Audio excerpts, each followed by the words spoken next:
Finally, I'd like to remind you to silence your devices and join me in affirming our mission.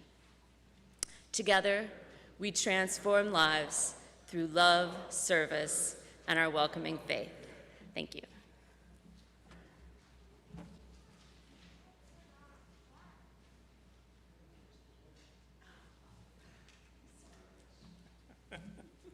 Yes, I'm the minister's minute late.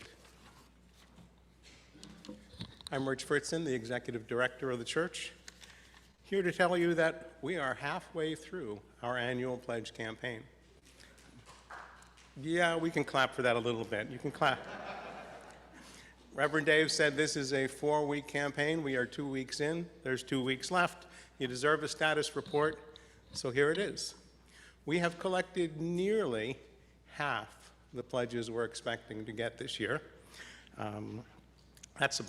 That's close to 2/3 of the money we expect to be pledged this year. And this is not an unusual position to be in halfway through. However, this year the timing is unusually tight because there's 2 weeks left in the pledge campaign, and the Board of Trustees is expecting a budget based on those pledges in 2 weeks and 3 days. So this is an ambitious year. We're coming out of COVID.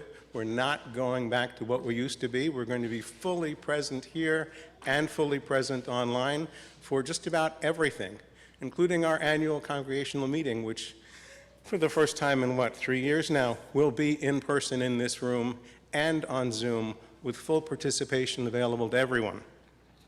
We'll be expanding our presence in the part of a larger effort to grow our church. And there'll be a search, in case you don't know, for a settled minister this year, which, from my point of view, adds $10,000 or $20,000 to the annual budget. I want to tell you that at this time of year, people avoid me. I don't take it personally, but they look at me and they just sort of think, this is a permanent part of my persona. And they imagine that I can look at them and know whether they've pledged or not, whether they're up to date on their payments they think that this is all going on in my head. And it's true, I can. I don't like admitting it, but I can look at a group of members of this church and know who's pledged and who hasn't. It's like Santa Claus. And even people at home looking through that camera, I can see you. So for those of you who've already pledged, thank you very much. For those who haven't, there'll be a box out there where you can take the pledge card you received in the mail this week. Oh, look at that. And drop it off. We have blanks if you accidentally left it home. Or if you want, you can go home and in the privacy of your own home, ask yourself, how much can I increase my pledge this year to support the growth of the church and the search for a new minister? And then you can fill it out online. This is going to be a turning point in the history of mainline Unitarian Church, and we need everybody to help us make that turn. Thank you.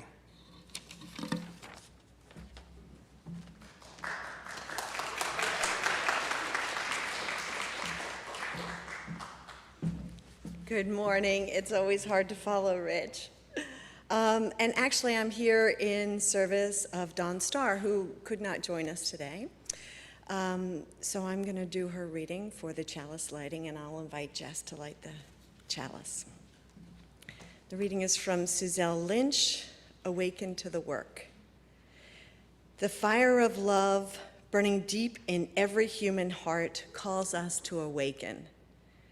Awaken to the work of justice, awaken to the work of compassion, awaken to the work of community. For in this time of human suffering and exaltation, we're called beyond awakening into action. May the chalice flame we now light guide our hearts in service to a greater good that holds all living things in its holy embrace. And now I look forward to hearing from the Zinks.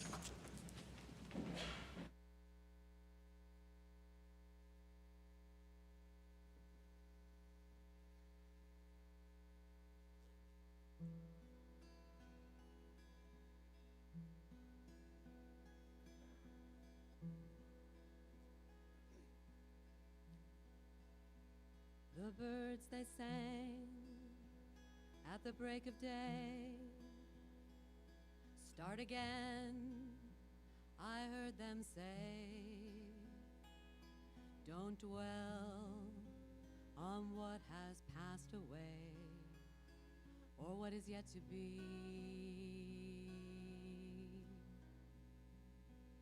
The wars, they will be fought again. The holy dove will be caught again, bought and sold and bought again. The dove is never free. Ring the bells that still can ring. Forget your perfect offering. There is a crack in everything. That's how the light gets in.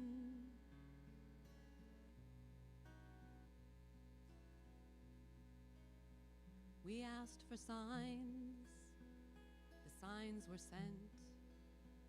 The birth betrayed, the marriage spent, the widowhood of every government. Signs for all to see. Can't run no more with this lawless crowd. Well, the killers in high places say their prayers out loud. Well, they've summoned up a thundercloud, and they're gonna hear from me. Ring the bells that still can ring. Forget your perfect offering. There is a crack in everything. That's how the light gets in.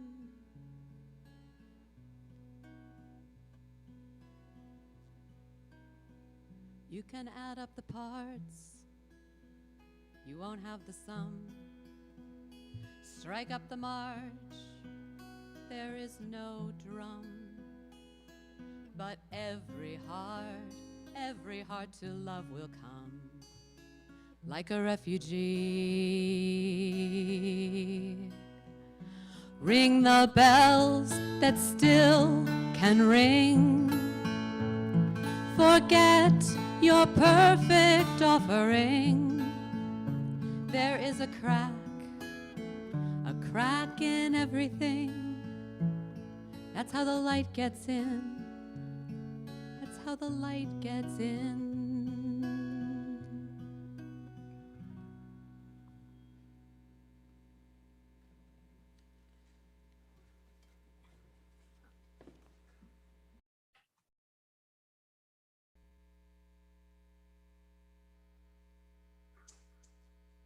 Only that day dawns to which we are fully awake, said Henry David Thoreau. And in Buddhist teaching, which Thoreau was one of the first Americans to appreciate, young Siddhartha Gautama awakened spiritually only when he saw human suffering, meditated on its cause, sought its source even in himself, and then adapted himself to a new path in life. Suffering and evil remain all around us, we know all too well. May our time together this morning help us to awaken more fully, not only to its reality, but to the good in the world as well, to our part in healing the world's evils. Let us awake and let us worship together.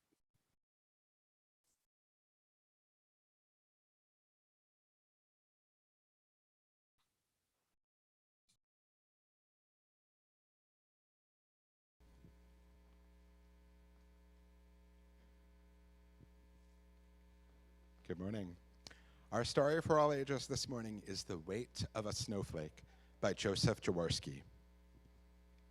Tell me the weight of a snowflake. Said the robin to the dove. Why, it weighs nothing at all. Replied the dove.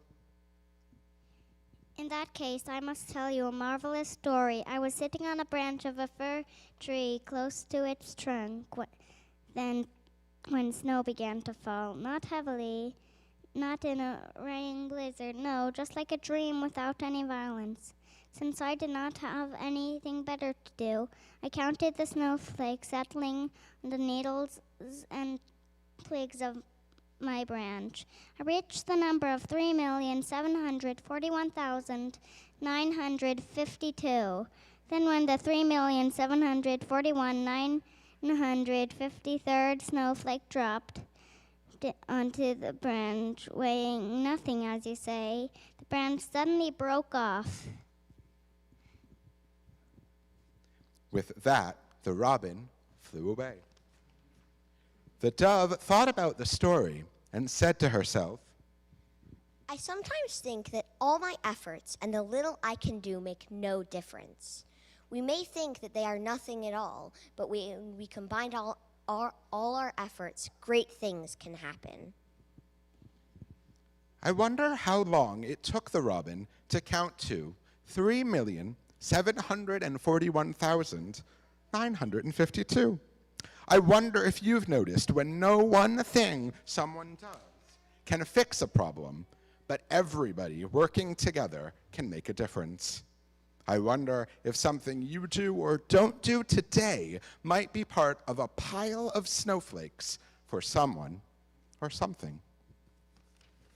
And now we are going to sing the children out. They can go out in the hallway to be assigned to their classroom.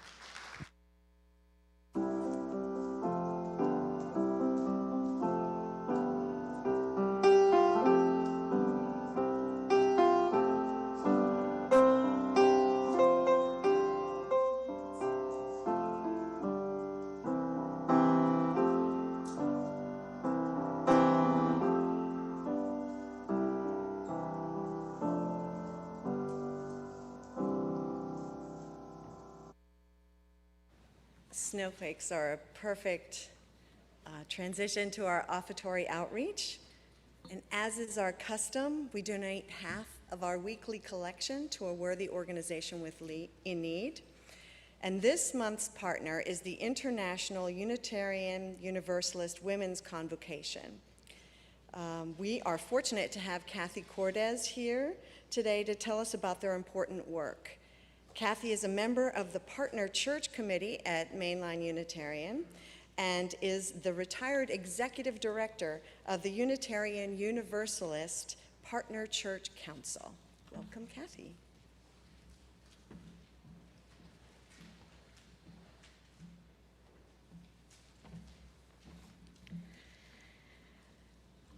Good morning, Joragelt. The Share the Plate organization for the month of April is actually not the Women's Convocation. They are located in the United States, so they're going to be the intermediary for us. But the organization that will receive the funds is the service organization of the Hungarian Unitarian Church in Transylvania. Sorry, I'll take my mask off. Gondviseles Segedszervezet. In English, it's called the Providence Charity Organization. Their mission is to fulfill the vocation of the Hungarian Unitarian Church by serving people and communities in need without ethnic or religious discrimination. Providence Charity had its beginnings in 2005. A devastating flood washed through the villages in the Nico Valley and destroyed crops in the field, drowning livestock, damaging or destroying barns, homes, churches, and other buildings in a number of villages. A flood relief committee was formed by several Transylvania Unitarian ministers with volunteers from many churches to rebuild communities. At that time, when I was the executive director of the UUPCC, I led a UUPCC UUA relief fund. With the UUA churches like Mainline, we raised over $300,000. This emergency response modeled the possible and led to the establishment of the Providence Charity Organization.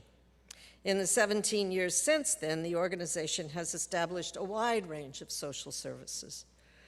Recently, through the International UU Women's Association, I learned that the organization was already hard at work helping refugees that were flooding into Romania from the Ukraine. Here are some of the ways they are currently serving these needs.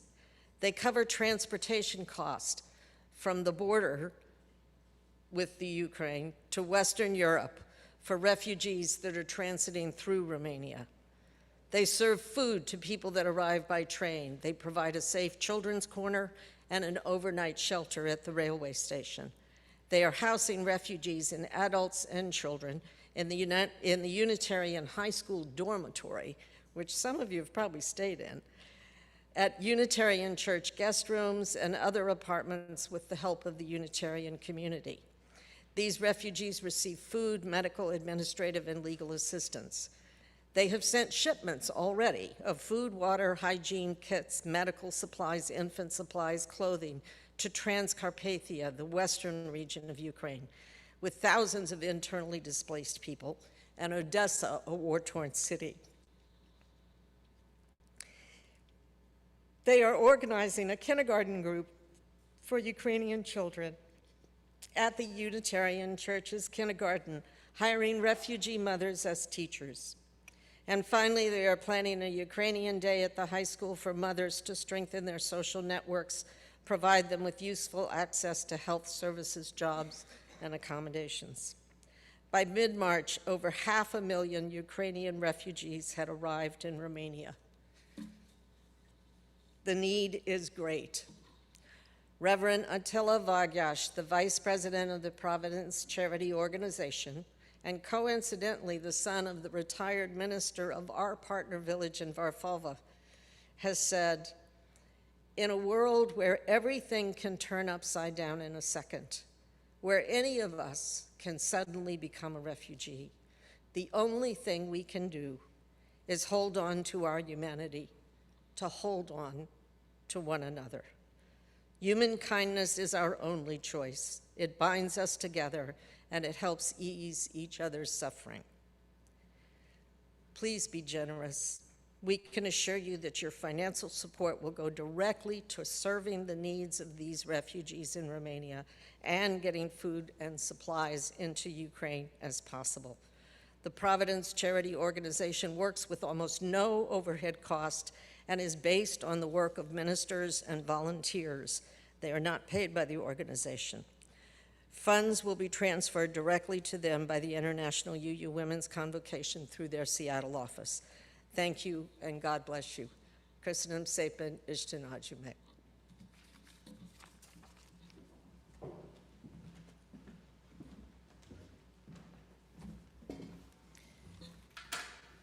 Thank you, Kathy. For those of you watching remotely, you can use the Give link. You can also text your offering by following the directions.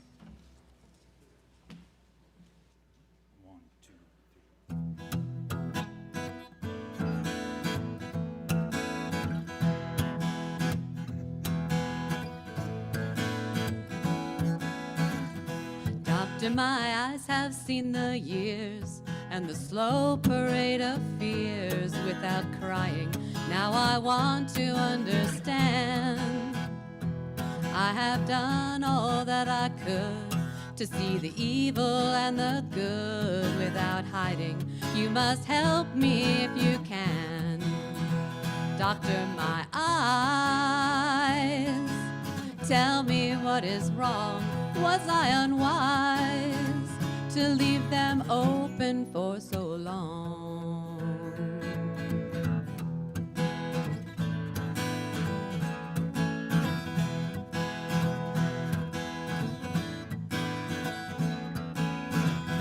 'Cause I have wandered through this world, and as each moment has unfurled, I've been waiting to awaken from these dreams. People go just where they will. I never noticed them until I got this feeling that it's later than it seems. Doctor, my eyes, tell me what you see. I hear their cries, but say if it's too late for me.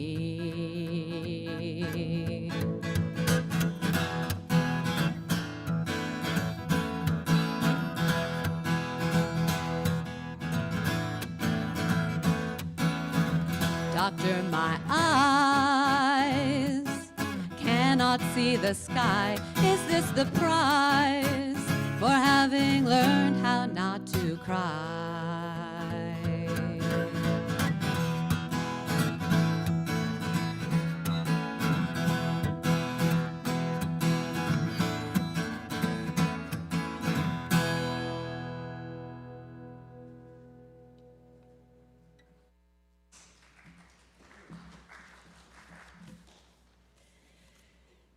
Thank you for your generosity. In relationships and in communities, we share our personal joys and sorrows, believing that we're healed not in isolation, but in community.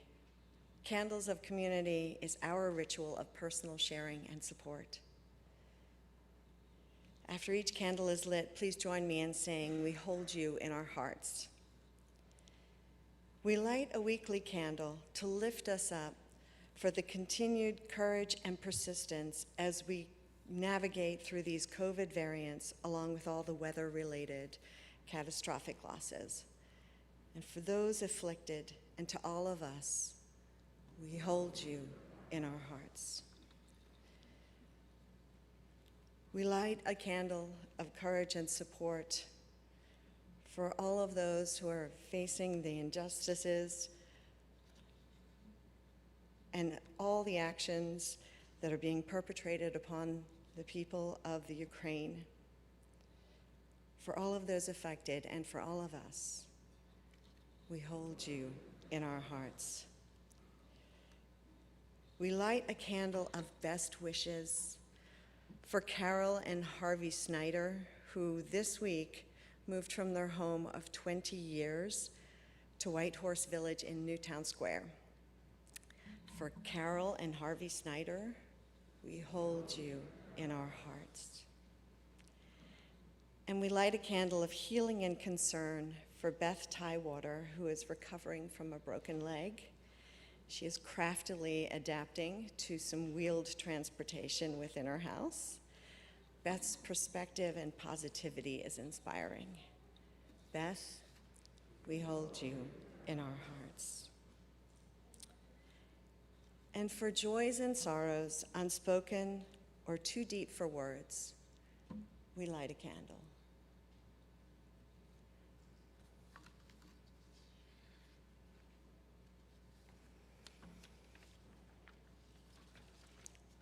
Our reflective reading today comes from Reinhold Niebuhr. Evil is always the assertion of some self-interest without regard to the whole, whether the whole be conceived as the immediate community or the total community of mankind or the total order of the world. The good is, on the other hand, always the harmony of the whole on various levels. So devotion to a subordinate and premature whole, such as a nation, may of course become evil, viewed from the perspective of a larger whole, such as the community of humankind. And the children of light may thus be defined as those who seek to bring self-interest under the discipline of a more universal law and in harmony with a more universal good.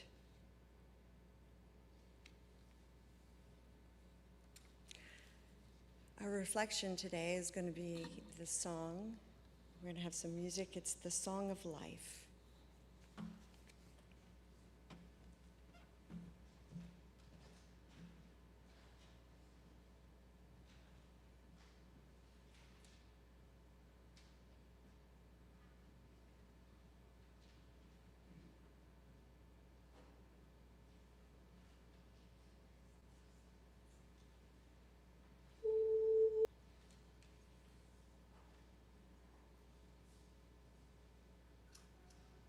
I want to thank my friend and colleague Dave Messner for this privilege of returning to the Philadelphia area this morning, if only virtually. So let me begin with a Philadelphia story, if I may. The time is the Great Depression of the 1930s, and Clinton Lee Scott, a feisty young humanist minister, is called to the Universalist Church in the center of the city. The congregation has dwindled. Most of the members are older and no longer live nearby, but rather in the suburbs. The neighborhood around the big old church building is full of immigrants, the poor, people of color. So Clint begins filling the building during the week with programs sponsored by local social agencies. There are literacy classes, job training, a soup kitchen, recovery programs. Frankly, some of the lay leaders are not too pleased. When Clint asks them to fund a newfangled lighted sign outside to show passersby the new activities now available, they keep putting off a decision. Finally, they agree that he'll have his answer after their meeting in May, when he'll be away at a denominational gathering in Boston. When Clint got back to his desk, he found a note signed by the church treasurer, which said simply, "Dear Pastor, please see Matthew 16:4. Now, Clint thought he knew his Bible pretty well, but he had to look that one up. And there he read, "An evil generation seeks after a sign, but the same shall not be given unto them." By the way, during World War II, that church closed. Nearly 40% of all Universalist congregations and 30% of Unitarian churches did not make it through the Depression or World War II. Even after the war, Scott's contemporary on the Unitarian side of the family, the great theologian Jim Adams, was saying, "We live in neighborhoods segregated from other neighborhoods in terms of education, occupation, and income, and separated by class and pigmentation, that is, by race. The segregations of sexism cut across all these boundaries, but in all too great a measure, the churches can become a function and indeed a protection of these segregations. In this situation, we of the middle class are tempted, indeed almost fated, to adopt the religion of the successful. This false faith amounts to a systematic concealment of and separation from reality, a hiding in plain sight of the plight of those who in one sense or another live across the tracks. And in the end, this concealment comes from a failure to identify and enter into combat with what St. Paul called the powers and principalities of evil. The religion of the successful then turns out to be a sham spirituality, a cultivated blindness, for it tends to reduce itself to personal kindliness and philanthropies that cost little. Thus, it betrays the world with a kiss. Ouch. I think that more recently, we good liberals have worked hard to provide greater equal opportunity for all, and that is a noble goal. But it has also bred some unintended consequences, if you ask me. In his recent book, The Tyranny of Merit, political scientist Michael Sandel says that we should have foreseen that striving for a meritocracy would simply deepen the gap between the successful and the poor, between winners and losers. We should have provided more buffers, because now those who cannot successfully compete in the global economy clearly hate those who can. This accounts for the rise of hate all around the world. It's also not really true that the playing field is completely level, is it?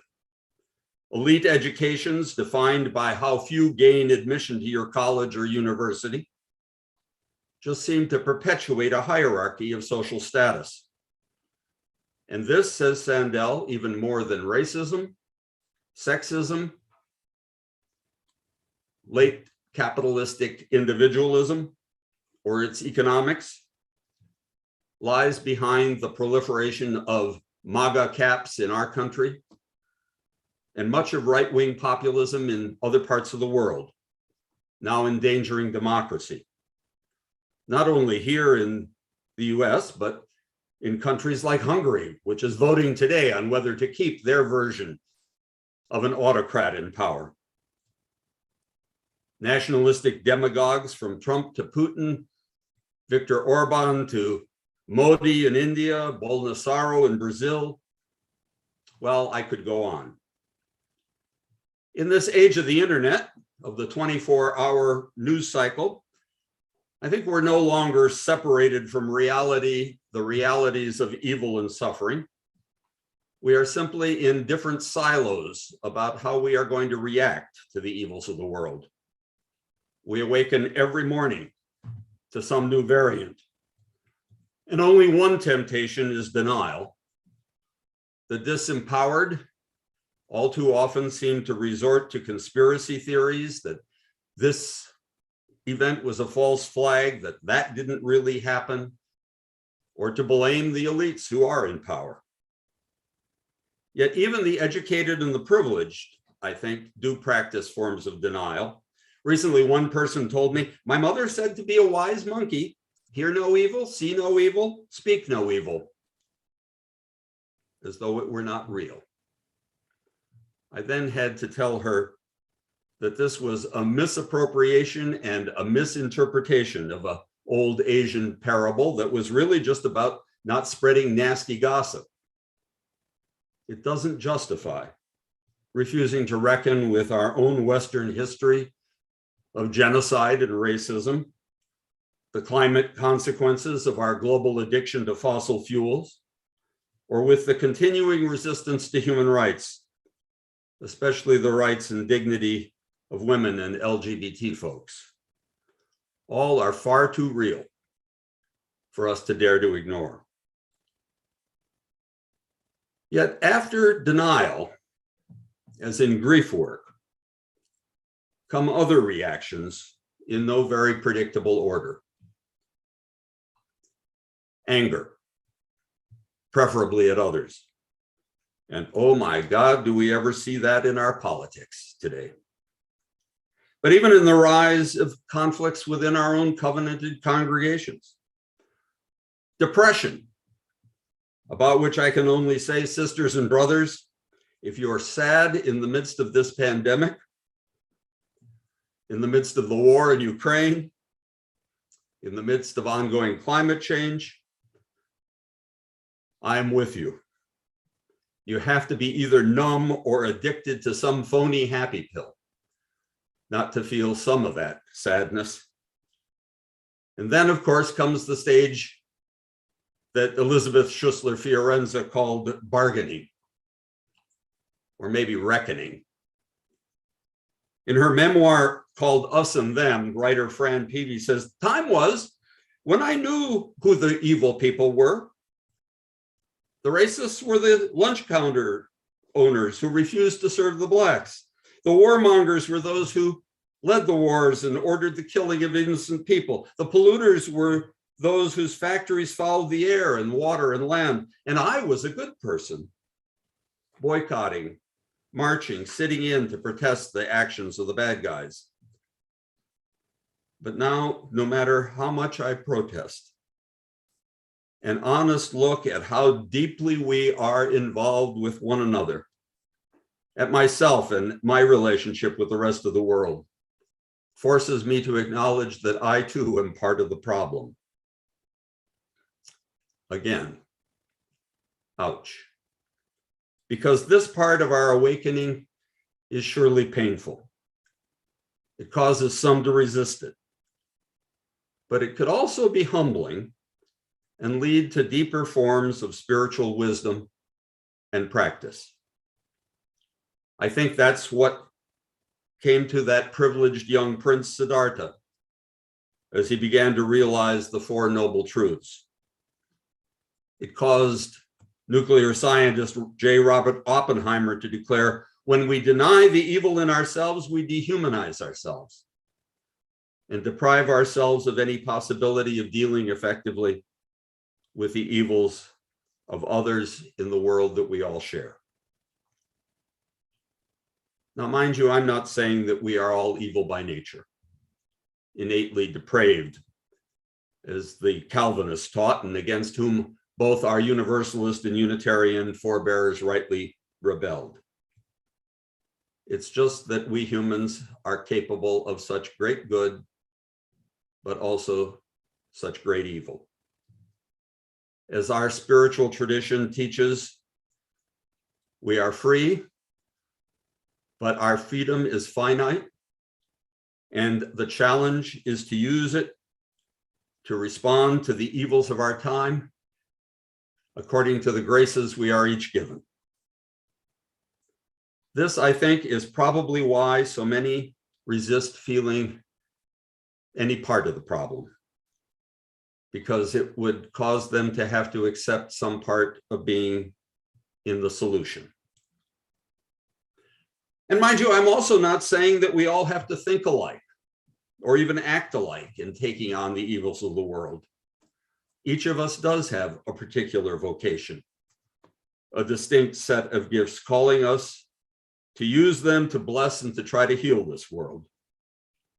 If there's one thing I've learned through 50 years of ministry to diverse congregations in Tennessee, Texas, New York, Massachusetts, now California, not to mention 8 years leading our UU efforts at the national and international level, it is that history reveals this complexity. Our transcendentalist forebears, about whom I'm going to teach a little class for you guys later today, played a key role in our country's early struggles for racial, gender, and social justice. They are often misread as though they were merely writers. They were most profoundly church-based agents of social change, practicing forms of spiritual discipline that I think we might do well today to emulate. They were, to a person, personally reflective. They kept journals, tracing events and people that impacted their inner lives. Yet they were also connective. Their spiritual friendships transcended differences in theology, social position, class, gender, and most remarkably for the 19th century, even race. Most especially, they didn't expect one another to all respond to the evils of the world in the same way, just to respond. George and Sarah Ripley, for example, took on economic inequality in founding a community at Brook Farm that was more successful than people know. Emerson didn't join, but he did lead a protest against the removal of the Cherokee from Georgia and the Carolinas, and became the best known public voice of the movement.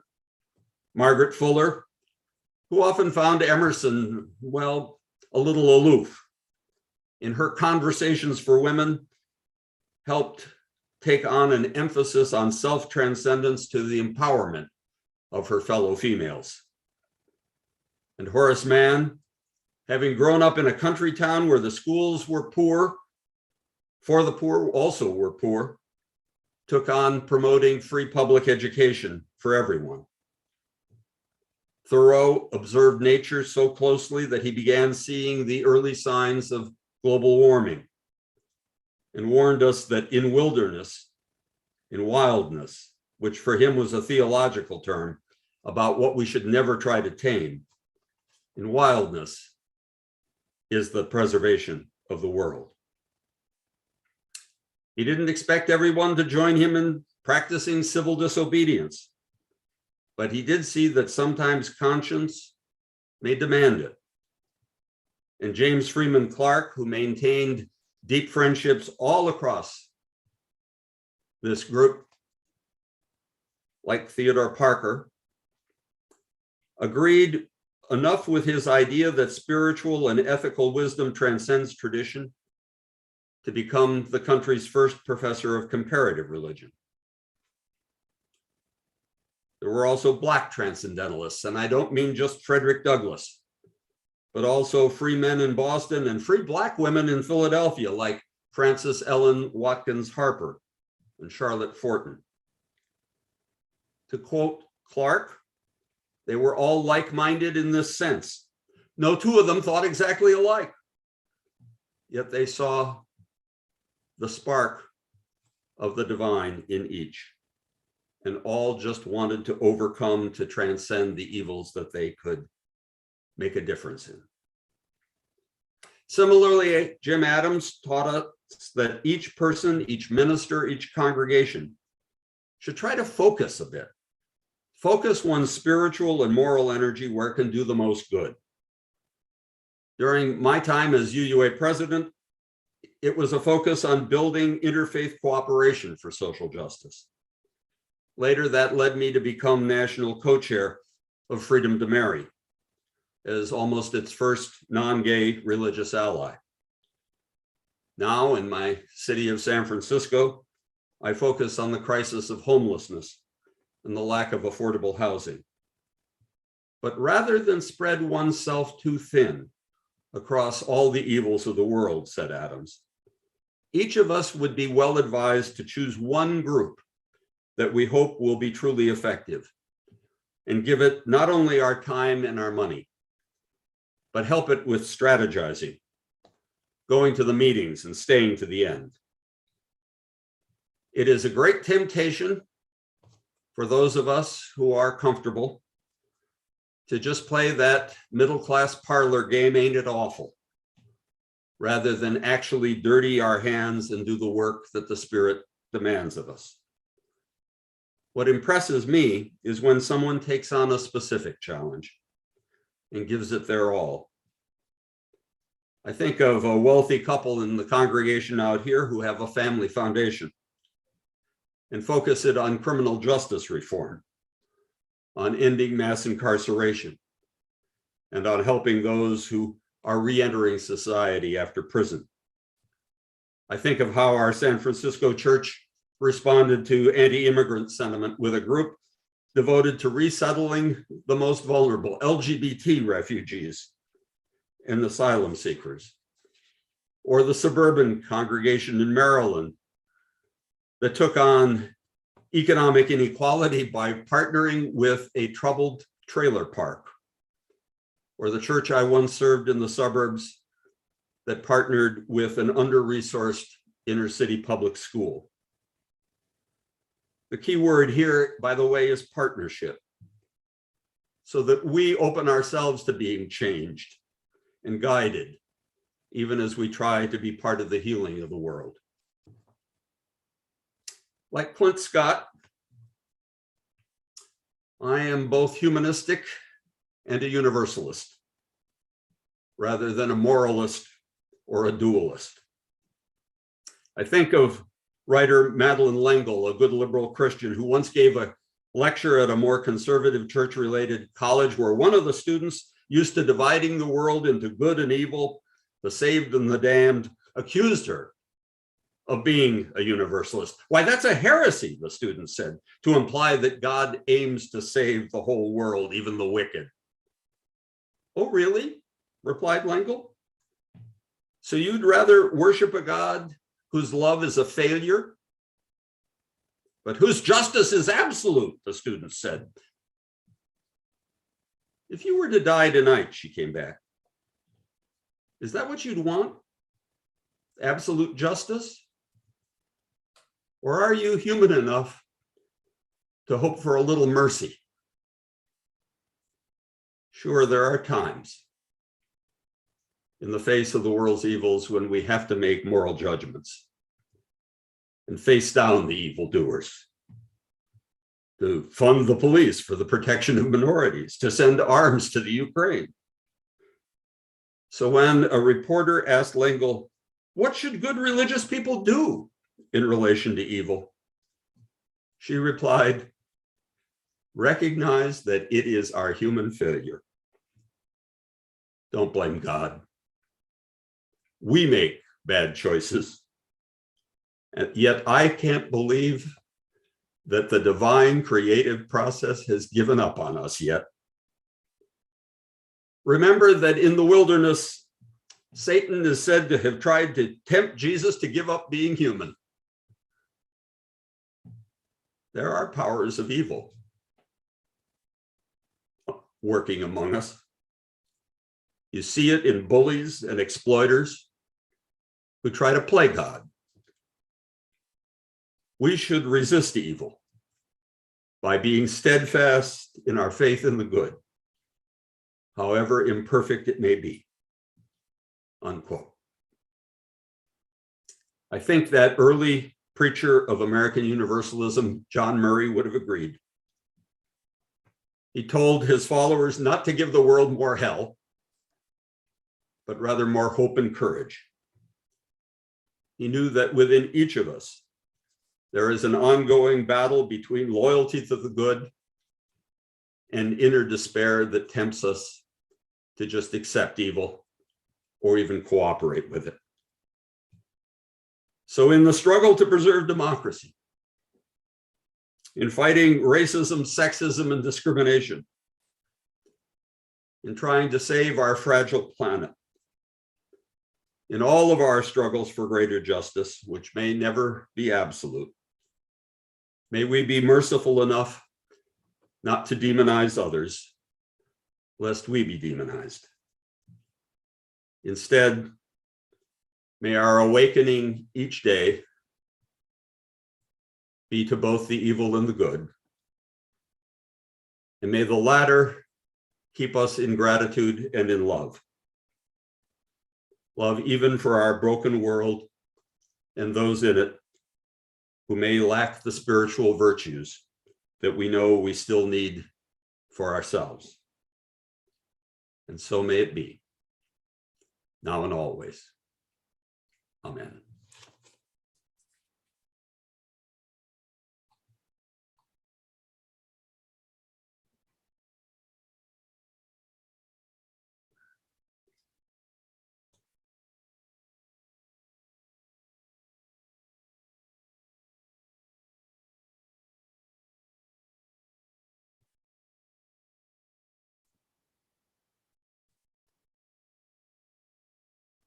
Saw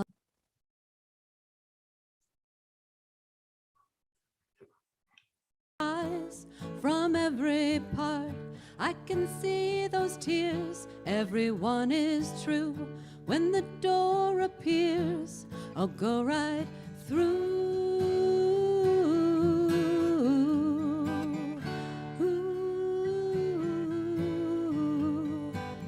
I stand in liquid light like everyone.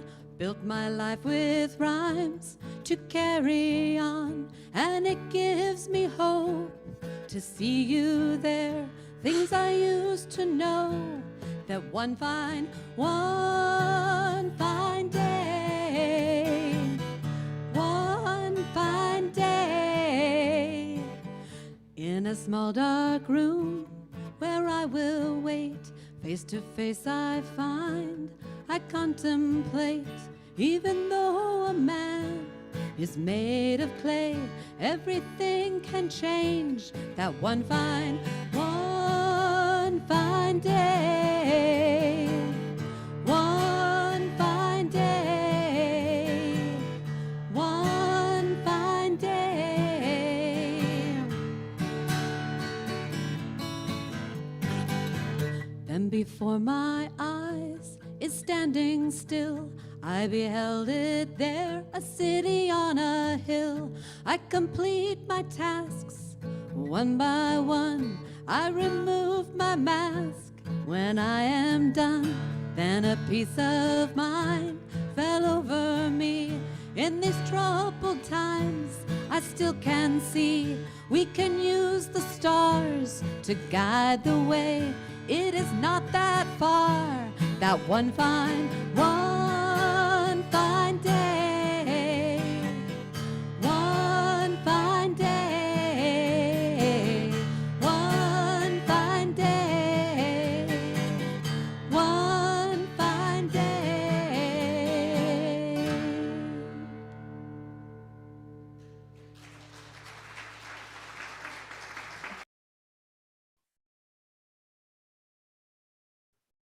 We now extinguish our flaming chalice, but not the light of truth, the warmth of community, or the fire of commitment. These we carry within us, even as we go out again into the world in peace, with courage, holding on to that which is good, returning no one evil for evil, strengthening the faint-hearted, supporting the weak, helping the suffering, honoring the spirit deep within all. So may it be. Amen.